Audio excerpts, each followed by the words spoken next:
මේ ටෙස්ට් ලෝකශූරතා අවසාන තරගෙදී ඕගොල්ලෝ මේ චරිතය නිතර දකින්නට ඇති. ඉතින් මේ ඉන්නේ වචනේ පරිසමාප්තාර්ථයෙන්ම ක්‍රිකට් ක්‍රීඩාවේ ලෙජන්ඩ් එකක්.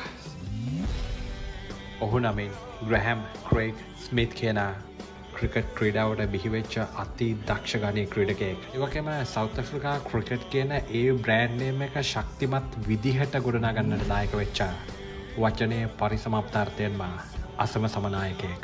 2003 ඉඳලා 2014 තමන් රිටයර් වෙනකම්ම දකුණු අප්‍රිකානු කණ්ඩායමේ ටෙස්ට් නායකයා විදිහට තම කණ්ඩායම ශක්තිමත් කරපු ග්‍රෑම් ස්මිත් කියන්නේ වැඩිම ටෙස්ට් තරග සංඛ්‍යාවකට නායකත්වය දීපු ක්‍රීඩකයා. ඒ වගේම ග්‍රෑම් ස්මිත් කියන්නේ වැඩිම ටෙස්ට් ජයග්‍රහණ ටිකක් නායකයෙකු විදිහට ජයග්‍රහණය කරපු නායකයා. ඒ වගේම නායකයෙකු විදිහට වැඩිම ටෙස්ට් ලකුණු ලබාගත් ක්‍රීඩකයා. ඒ විතරක් නෙමෙයි ග්‍රෑම් ස්මිත් කියන්නේ නායකයෙකු විදිහට ටෙස්ට් ක්‍රිකට් ක්‍රීඩාවේ වැඩිම ශතක ලබාගත් ක්‍රීඩකයා. ඒ වගේම ග්‍රෑම් ස්මිත් තමයි සවුත් ඇෆ්‍රිකා ක්‍රිකට් එක ඇතුළේ හිටපු ලාබාලතම ටෙස්ට් ක්‍රිකට් නායකයා. 2002 තම ප්‍රථම ජාත්‍යන්තර තරගයට සහභාගී වෙච්ච ග්‍රෑම් ස්මිත් ටෙස්ට් තරග 117කදී ලකුණු 9265ක් ලබාගෙන තිනවා. ඇවරේජ් එක 40.2ක රඳවාගෙන. එම ODI තරග 197කදී ලකුණු 6989කුත්.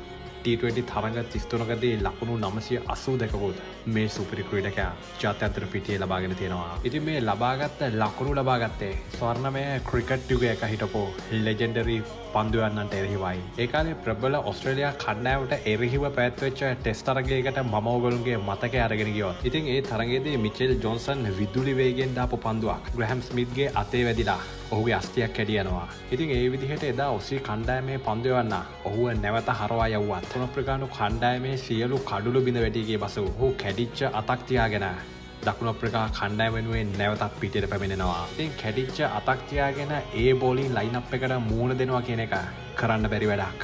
නමුත් ඒ ක්‍රිකට් යුගය ඇවිල්ලා මම හැමදාම කියනවා වගේ වෙනමම ලෙවල් එකක්. ඉතින් ඒ කැඩිච්ච අතත් එක්ක මිචෙල් ජොන්සන් නැවතත් ඔහුට පන්දු යොමු කරන්නට පටන් ගන්නවා. ඉතින් ඕගොල්ලෝ මේ දකින්නේ ඒ පන්දුවේ වේගයට කැරකිලා යන ග්‍රැහැම් ස්මිත්ගේ බැට් එක.